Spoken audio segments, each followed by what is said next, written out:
बिस्मिल्लाहिर्रहमानिर्रहीम। अल्लाह के नाम से शुरू करते हैं जो हमारी शहरत से भी ज्यादा करीब है। आज हम आपकी खिदमत में हमेशा ही की तरह दिलचस्प और पुरस्कार कहानी लेकर आए हैं। आज के वीडियो में हम आपको एक ऐसा वाकया सुनाएंगे जिसको सुनकर आपके रोंगटे खड़े हो जाएंगे। अरब का एक पुरस्कार गोशा जहां जन्नत का बसेरा है और उस शख्स पर क्या गुजरी जब वो उस जगह पहुंचा। जानने के लिए वीडियो आखिर तक लाजमी देखिएगा। एक दिन मैं हस्बे मामूल ईंटों का ट्रक लोड करके तबरेज से मस्कन की तरफ जा रहा था। रात बहुत हो गई थी, इसलिए हर तरफ अंधेरा था, लेकिन मेरे ट्रक की लाइटों ने मेरे लिए सड़क रोशन कर रखी थी। रास्ते में नजवा की चेक पोस्ट पड़ती थी। जब मैं उस चेक पोस्ट पर पहुंचा तो पुलिस ने बाकियों की तरह मुझे भी रोक लिया। वहां और भी बहुत से ट्रक और गाड़ियों की लाइनें लगी हुई थीं। जब मेरी बारी आई तो चेक किया और फिर इनमें से एक ने गाड़ी की चेकिंग की। पुलिस ने मेरा नाम और ड्राइविंग लाइसेंस के बारे में पूछा। मैंने पीछे ट्रक का दरवाजा खोला और पुलिस ने सारी ईंटों का अच्छे से जायजा लिया और मुझे क्लियर करार दे दिया। मैं उनका शुक्रिया अदा करते हुए आगे बढ़ गया। रात बहुत हो गई थी और मुझे बहुत भूख लग रही थी क्योंकि मैंने सुबह से नाश्ता ही किया हुआ था। बस मेरा ये मसला था कि मैं अकेले बैठकर नहीं खाता, किसी न किसी के साथ बैठकर खाता हूँ। अक्सर यूँ होता है कि किसी ढाबे पर लोगों को बैठा खाना खाते देख लूं तो मैं भी उनके साथ बैठकर खा लिया करता हूँ। लेकिन अब सहरा आ गया था और मुझे दूर दूर तक कोई नजर नहीं आया। तकरीबन 10 मिनट के बाद मुझे कुछ दूर रोशनी दिखी। मैंने अंदाजा लगाया कि हो सकता है कि वहाँ कोई अरबी बैठे कोई दावत खा रहे हों। अगर ऐसा ना हुआ तो मैं भी इनको अपने साथ खाने की दावत दे दूंगा, क्योंकि मैं अपना खाना साथ ही लाया हूँ। मैं अपना ट्रक रोशनी के करीब ले गया। करीब जाकर देखा तो वहाँ लोगों का एक गिरोह बैठा हुआ था। मैंने ट्रक एक तरफ रोका और नीचे उतरकर उन लोगों के करीब चला गया। सलाम किया तो उन सब ने गर्दन उठाकर मेरी तरफ देखा। न जाने क्यों मेरे दिल में वहशत सी पैदा हो रही थी। वो लोग बारी बारी उठे और मुझे गले लगाया। इनमें से एक ने जब मुझे गले लगाया तो मुझे महसूस हुआ कि जैसे वो मुझे सूंघ रहा हो, और फिर उसने आहिस्ता से आवाज में पूछा, क्या तुमने कोई खुशबू लगाई है? मैंने कहा, नहीं तो मैंने कोई खुशबू नहीं लगाई। तो वो मुस्कुरा दिया और अपने साथ बिठा लिया। मैं इन सबको गौर से देख रहा था। उनकी हालत बहुत खराब थी, जैसे उन्होंने बहुत दिनों से कुछ भी न खाया पिया हो।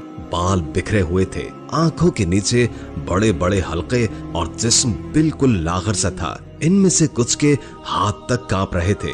उन्होंने मुझसे दरियाफ्त किया कि मैं यहाँ क्या कर रहा हूँ। तो मैंने उनको बताया कि मैं काम के सिलसिले में यहाँ आया हूँ, और ये भी बताया कि मैं उनके साथ खाने का ख्वाहिशमंद हूँ। वो लोग एक आग के गिर्द बैठे थे और उस आग के ऊपर देगची रखी थी। मैंने ये गुमान किया कि ये लोग शायद कुछ पका रहे हैं, क्योंकि उन्होंने एक तरफ प्लेटें भी रखी हुई थी। इनमें से एक ने मुझे प्लेट में खाना डालकर दिया और कहा कि खा लो। मैंने कहा, क्या मैं ये खाना अपनी गाड़ी में जाकर खा सकता हूँ? उसमें कुछ मेरी कोल्ड ड्रिंक्स भी पड़ी हुई हैं। उन्होंने कहा, जरूर, तुम जाकर गाड़ी में खाना खा सकते हो। मैं थोड़ा आगे बढ़ा। एक ने मुझे रोका और मेरी प्लेट के ऊपर एक और प्लेट रख दी ताकि खाना रेत से बचा रहे। मैंने शुक्रिया अदा किया और फिर चल पड़ा। मुझे उनसे एक अनजाना सा खौफ महसूस हो रहा था, इसलिए मुझे वहां से जाना बेहतर लगा। लेकिन मुझे अपनी सोच पर भी अफसोस हुआ कि वो सब इतने अच्छे से मिले और मुझे खाना भी दिया। मुझे उनके बारे में उल्टा सीधा नहीं सोचना चाहिए। इन्हीं सोचों में गुम मैं गाड़ी तक पहुंच गया और उसके अंदर बैठ गया। मैंने कोल्ड ड्रिंक्स निकाली, फिर मैंने खाने से प्लेट हटाई तो एक बहुत गंदी बदबू मेरे नथनों से टकराई। करीब था कि मैं कै कर देता। मैंने प्लेट में देखा तो खाने की जगह अजीब किस्म का गंध था। मैंने फौरन प्लेट बाहर फेंकी। मुझे उन लोगों की हरकत पर बहुत गुस्सा आया। भला ये क्या तरीका है किसी की मेजबानी करने का? नहीं खिलाना था तो ना खिलाते। इस बेहुदा मजाक करने का क्या मकसद? ये सोचकर मैं उन लोगों को सुनाने के लिए ट्रक से उतर गया। जब उस जगह गया तो वहाँ कुछ भी न था। हर तरफ अंधेरा था। मैंने अपनी टॉर्च जलाई, लेकिन सन्नाटे के अलावा कुछ भी न मिला। फिर अचानक मुझे जोर जोर से हंसने की आवाजें आने लगी। एकदम से ही किसी ने मुझे धक्का दिया और मैं मुंह के बल गिर गया, लेकिन मुझे वहां कोई नजर नहीं आ रहा था। मैंने अपने दिमाग पर जोर डाला और अब तक जो कुछ हुआ उस पर नजरेसानी करने लगा। फिर मुझे याद आया कि वो आदमी मुझसे पूछ रहा था कि मैंने कोई खुशबू तो नहीं लगाई, और फिर वो गलीज खाना। मुझे शक हुआ कि वो गिरोह जिन्नों का गिरोह था, क्योंकि शैतान जिन्हें खुशबू से भागते हैं। ये सोचते ही मेरे रोंगटे खड़े हो गए। मैं जल्दी से उठा और अपने ट्रक की तरफ भागा, लेकिन सहरा की मट्टी मेरे पांव से फिसलती जा रही थी।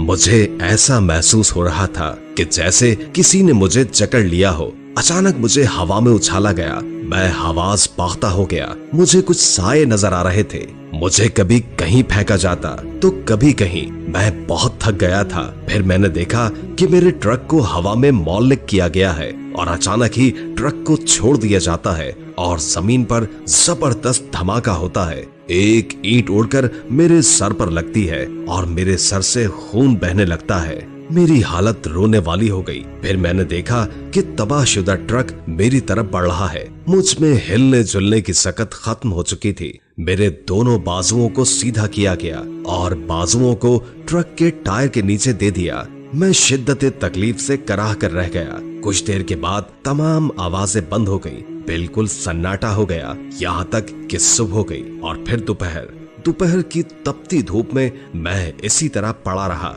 रात करीब थी। मैं बहुत डर गया था कि वो जिन्नात वापस आ जाएंगे। मुझे लगा कि मेरा आखिरी वक्त आ चुका है कि अचानक मेरे ट्रक के सामने किसी की गाड़ी रुकी और एक अमामा पहना शख्स भागता हुआ मेरे पास आया। उसके हाथ में कोई आला था और फिर उसने मुझे ट्रक के टायरों से आजाद कराया। उसने बताया कि ये बहला शहर है और यहाँ जिन्नों का बसेरा है और रोज यहाँ से गुजरता है। मेरा ट्रक देखा तो उनको लगा कि जरूर यहाँ कोई मुश्किल में है, इसीलिए वो मेरे ट्रक की तरफ आए और फिर मैं उनके साथ गाड़ी में बैठकर उस जगह से निकला। वो वाकया आज भी मेरे रोंगटे खड़े कर देता है। कहते हैं कि जब आपकी दुआ कबूल ना हो रही हो तो दुआएं मांगने का तरीका तब्दील करके देखिए। किसी और से दुआ करवाइए कि अगर तुम्हारी दुआएं कबूल नहीं होती तो उस मुंह से अपने लिए दुआ करवाओ जिस मुंह से तुमने गुनाह नहीं किया, यानी दूसरों से अपने लिए दुआ करो। और हमें चाहिए कि हम अल्लाह वालों का दामन पकड़ लें और उन लोगों का दामन पकड़ लें जो अल्लाह के नेक बंदे हों, अल्लाह के करीब हों, उनकी सोहबत इख्तियार करें और अपने लिए दुआएं करवाएं। इंशाअल्लाह उनकी दुआ जरूर कबूल होगी। मैं उम्मीद करता हूँ कि मेरी वीडियो आपको बहुत पसंद आई होगी। मजीद ऐसी वीडियोस देखने के लिए हमारे चैनल को सब्सक्राइब कर दें। अल्लाह हाफिज।